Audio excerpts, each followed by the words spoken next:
This is even better than we expected after the Vancouver Canucks, of course, had a very lackluster trade deadline going in and moving out multiple veterans, but still holding on to key guys that should have been moved. The Vancouver Canucks and Patrik Allvin sneakily picked up not only a 6'8" forward that's going to be a huge impact within this organization going into the rebuild, but a trade that looked minor going into the day turned out to look like an absolute steal as the Vancouver Canucks acquired Jack Thompson, and since joining this organization, he has been absolutely dominating at the AHL level, showing they have a true hidden gem within the system. We're going to break down everything you need to know from these two pickups that change everything for the Canucks, the implications of these guys moving forward, and so much more in this episode. Before we get into it, I'm going to give a huge shout out to everyone watching. If you're enjoying this Canucks content and you want to stay up to date on everything from the draft lottery, going into the draft, anything at all,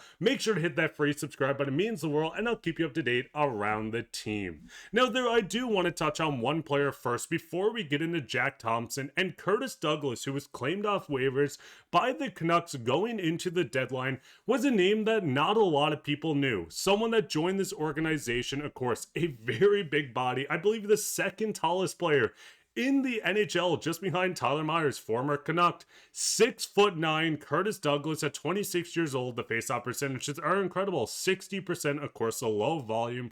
Only 2 points. But the big thing with Curtis Douglas is what he's going to bring to an organization that needs the grit and needs a lot of this feistiness moving in as younger guys join this team. Of course, Evander Kane was picked up and kept in this year's trade deadline in hopes that maybe he would add the spark, a bit of fighting, veteran leadership. But with this guy coming in, the one stat that has me fired up, Canucks forward Curtis Douglas has 8 fights in 29 games. That's more than the entire Vancouver Canucks roster this season. Now, with Curtis Douglas coming in, I'm not going to sit here and tell you that this guy is going to come out and score 20 goals with the Canucks organization. He has put up respectable numbers, of course, placed on waivers by Tampa as they went out to pick up a lot of moves and are looking to go on a deep run in the playoffs. But 26 years old, the Ontario-born 6'9" forward is someone that's going to add quite a bit to this organization on the ends of a big body that's going to protect a lot of players. 2 assists within the system of Tampa, of course, going down to Syracuse with 1 assist over 6 games, but going back a bit of a scoring touch, 10 goals in 63 games, 13 goals in 67 with the Toronto Marlies.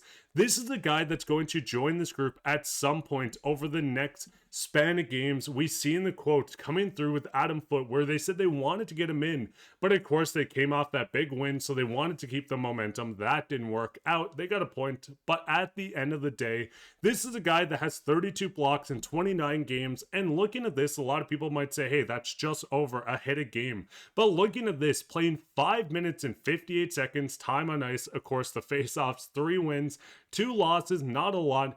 This is a guy that should join this group. 92 points, which is more than Evander Kane, which not a lot of players in the NHL have at the moment. I love adding this guy within the organization, and he's just an overall good person as well. We can see that he's growing a mullet for mental health. I've won as well.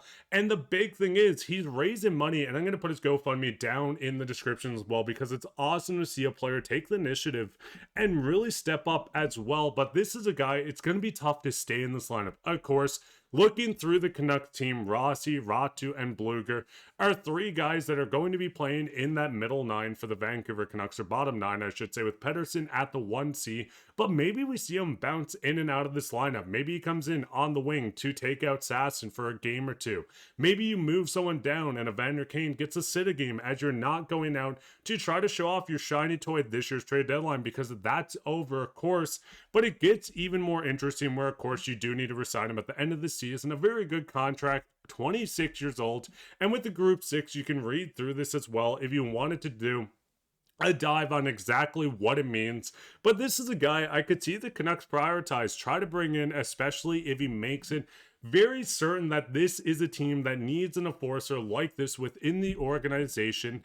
But taking a spin onto the next part, we just touched on a big boy that's going to go out and he knows his role, but we did see a trade come through that a lot of fans looked at and said, hey, we moved Jet Wu, a fan favorite. I love the Flair memes looking at this as well. But the big thing with Jack Thompson joining this organization, the defenseman is of course 2 years younger when looking at the age. But what he has done since joining this organization with the Barracuda, 42 games, 12 points, a respectable start. In 2 games with the Abbotsford Canucks, a team that's been struggling this season, 2 goals, 3 assists for 5 total points over the 2-game span. The right-handed defenseman at 6'1", 190 pounds from Ontario. We see in the quote from Jim Rutherford, they want to add more Canadians. This is a guy that I legitimately think has a bit of potential. Now, if you watched any of the highlights or you seen one of the goals, he shot it on net and the other player tried to grab it with his glove and it did deflect in. But this is a guy that was playing at a very good rate in the NHL. The big thing with Jet Wu not getting any time with the Vancouver organization in the big club at least. But looking at this as well, we could see that he played 10 games with the San Jose Sharks in 24-25 just last year at 22 years old. 54 blocks, 12 hits. He's not throwing a lot of them, but a guy that went out and played at, when you look at the projections, just above $3 million projected contract average with how he played. This is a guy within this organization that I think gets a legitimate chance. Now, I'm going to look at the defensive pairings and how it's hard for him to actually get in.